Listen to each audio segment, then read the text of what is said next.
खुजली, fungal infection, psoriasis को कैसे जड़ से ठीक करें, क्या खाएं क्या ना खाएं, क्या करें क्या ना करें, क्या इसके घरेलू उपाय हैं, क्या होम रेमेडीज है, क्या इसका बेस्ट एलोपैथिक ट्रीटमेंट है। मैं आपको 10 पॉइंट बताऊंगा जिससे कि आपके जड़ से खुजली, फंगल इन्फेक्शन, सोरियासिस ठीक हो जाएंगे, आगे से होंगे भी नहीं। क्योंकि लोग तरह तरह की दवाइयाँ करते हैं, स्टेरॉइड खाते हैं, डॉक्टर बदलते हैं, बार बार दवाइयाँ लेते हैं, फिर भी 10-10 साल तक, 20-20 साल तक फंगल इन्फेक्शन, सोरियासिस चलते रहते हैं, ठीक नहीं होते। देखिए ये तो या तो चेहरे पे हो सकते हैं फंगल इन्फेक्शन, चेहरे पे हो सकते हैं, सिर पे भी फंगल इन्फेक्शन हो सकते हैं, एलोपेशिया हो सकता है। उसके अलावा देखिए छोटे छोटे बच्चों को भी फंगल इन्फेक्शन हो सकते हैं, चेहरे पे भी हो सकते हैं, पैरों के तलुओं में, पैरों के ऊपर तो फंगल इन्फेक्शन हो सकते हैं। इसके अलावा सिर में ये हो गया, ये सोरियासिस हो गई, पपड़ी जैसी, जैसे प्याज का छिलका होता है ऐसी हो गई पपड़ी, ये एलोपेशिया हो गया, इनके बाल गायब हो गए, पैरों की उंगलियों में हो गए फंगल इन्फेक्शन। ये देखिए ये सिर के ये बाल उड़ गए, पैची एलोपेशिया हो रहा है। और ये फंगल इन्फेक्शन, दाद है, बड़ी खुजली होती है, मीठी मीठी खुजली होती रहती है। इसी तरह से बच्चे के मुंह में हो गया। और ये नेल्स, देखिए नेल्स कैसे कैसे भुर रहे हैं, ब्रिटल नेल्स हो गए हैं, भुर भुर के गिरते रहते हैं नेल्स, खोखले से हो जाते हैं नेल्स।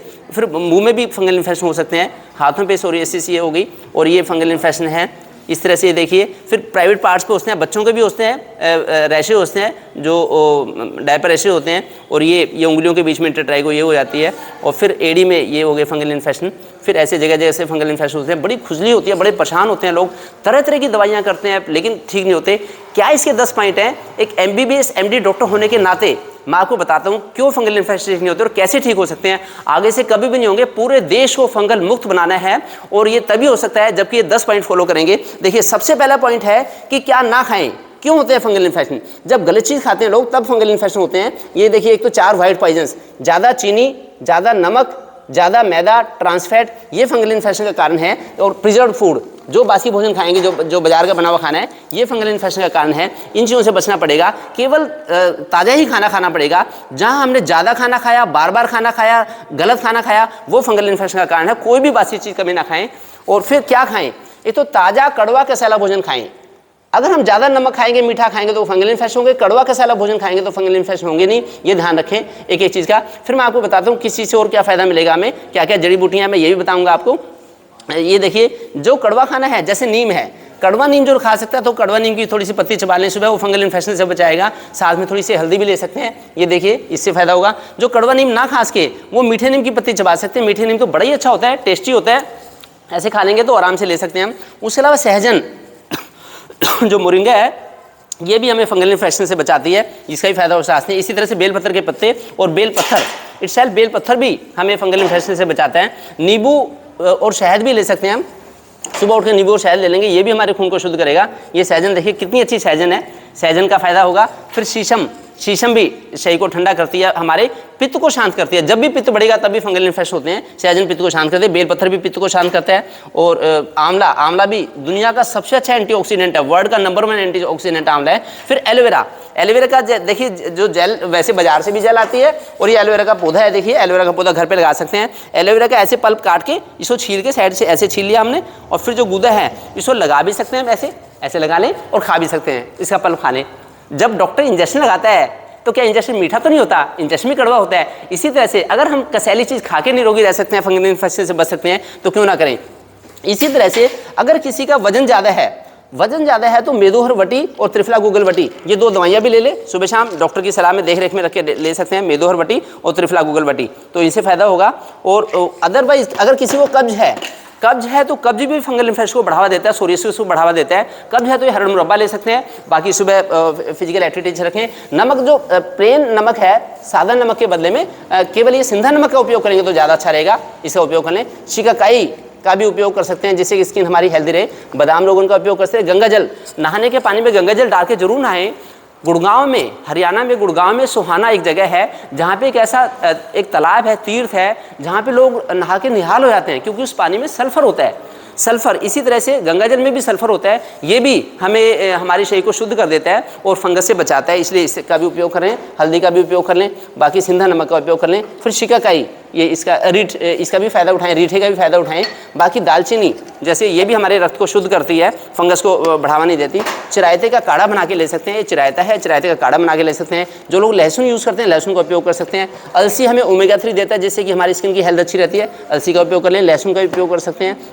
रसौंत, या सौंठ होती है, ये भी लगा सकते हैं, जहाँ पे अफेक्टेड एरिया लगा सकते हैं वहाँ पे मुलट्ठी का उपयोग कर सकते हैं। फिर जो मेथी है, मेथी दाना, ये भी बड़ा अच्छा रहता है। जो लोग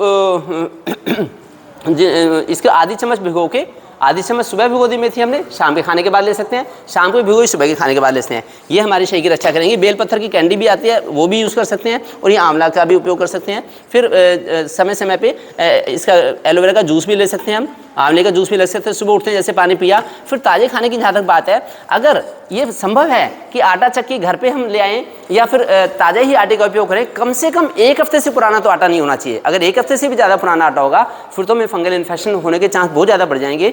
वो जैसे जैसे आटा पुराना होता जाता है उसकी पोटेंसी कम होती रहती है, वो एक तरह का डेड फूड सा बनता जाता है। तो इसलिए अगर डेली हो सके तो ठीक है, नहीं तो 1 हफ्ते का आटा पीसने। हम तो घर पे, हमने 15 साल से ला रखी है आटा चक्की, तो हम घर पे ताज़ा आटा ही उपयोग करते हैं और ताज़ा ही खाना केवल खाते हैं। हमें फंगल इन्फेक्शन हो नहीं सकता क्योंकि हमारी लाइफस्टाइल बड़ी ही सिंपल और सादगी वाली है। लोग कहते हैं खूब पानी पियो, खूब पानी पियो, खूब पानी पियो। ये वेस्टर्न कल्चर, जो वेस्टर्न कल्चर से कहीं पे भी इंटरनेट पे कोई चीज़ आ गई, लोग उसको देख के फॉलो करते हैं, उससे हमारे जो पाचक रस हैं वो फीके पड़ जाते हैं, भोजन पचता नहीं, कलेजे पर रखा रहता है, उससे पित्त बनता है, पित्त से फिर फंगल इन्फेक्शन होता है। इसलिए जितनी हमें जरूरत है उतना पानी पिए तो अच्छा रहेगा। फिर जड़ी बूटियाँ मैंने आपको बता दी।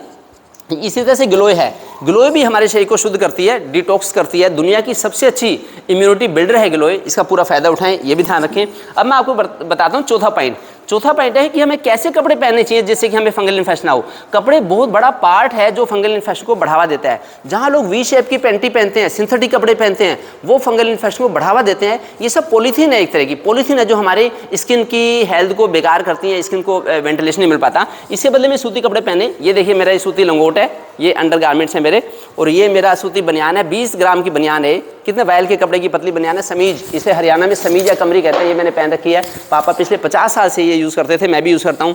ये मेरा अंडरवियर है जो मैं बचपन से यूज़ करता हूँ अंडरवियर। और ये सूती तौलिया है, ये 50 ग्राम का तौलिया है, खादी आश्रम का सूती तौलिया, जहाँ सिंथेटिक चाहिए। और जो बच्चे हैं, बच्चों को लोग डायपर यूज़ करते हैं, सिंथेटिक डायपर, वो बड़े नुकसानदायक है। उसे डायपर ऐसे होते हैं, ये कॉटन का डायपर है, ट्रिपल फोल्ड डायपर कहते हैं इसे। ये ऐसे ऐसे डायपर यूज़ कर सकते हैं जिससे कभी फंगल।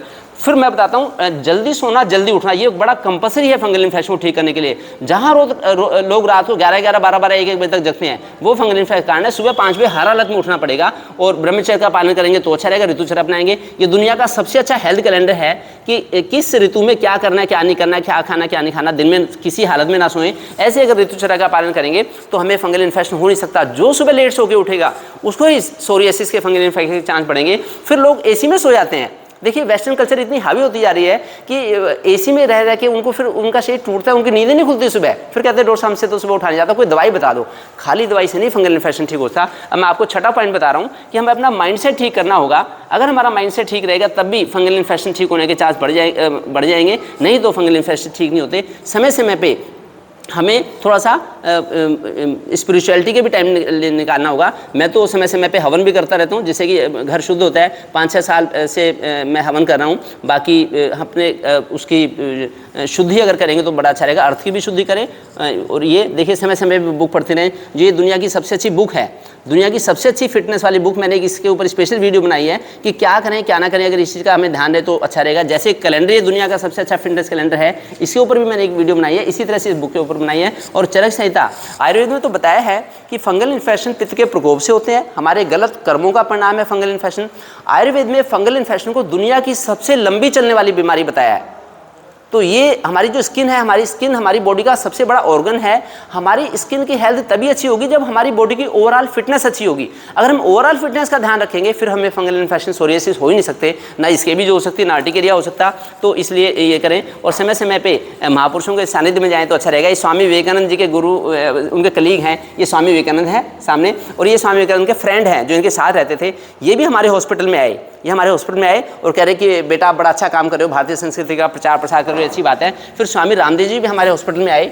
ये स्वामी रामदेव जी हमारे हॉस्पिटल में आके और ये भी खुश हुए। तो महापुरुषों से हम सीख सकते हैं कि कैसे हमारी लाइफस्टाइल होनी चाहिए और उसको अपना भी सकते हैं। राजीव दीक्षित जी भी हमारे हॉस्पिटल में आए। ये देखिए राजीव दीक्षित जी, तो ये भी आके हॉस्पिटल में और बड़ा ही इनको अच्छा लगा कि भाई डॉक्टर साहब आप अच्छा वो काम कर रहे हैं, तो इन्होंने भी इसको सराहा। फिर मैं बात करता हूँ कि योग की फंगल इन्फेक्शन को ठीक करने के लिए योग बहुत बड़ा साधन है, योग एक वैक्सीन है, इसका फ़ायदा उठाएं। मैं एक योगी हूँ, मैं रेगुलरली योग करता हूँ, तो मैं बीमारियों से मुक्त रहता हूँ हमेशा। और मेरी गुड़िया जो सौम्या है, जो अभी ये 15 साल की हो गई सौम्या, हमारा पूरा परिवार योग करता है, फिजिकल एक्टिविटी करता है। ये 2.5 साल की उम्र में ये योग करने लगी थी, जब से पैदा हुई है 15 साल से 5 बजे ही उठती है डेली, और 2.5 साल की उम्र में योग करने लग गई थी। लोग कहते हैं डॉक्टर साहब 5 साल का बच्चा, इसका फंगस इन्फेक्शन ठीक नहीं होता, इसकी उंगलियां ठीक नहीं होती। तो वो तब ठीक होंगी जब हम योग करके बॉडी को डिटॉक्स कर लेंगे, शुद्ध कर लेंगे, ये ध्यान रखें।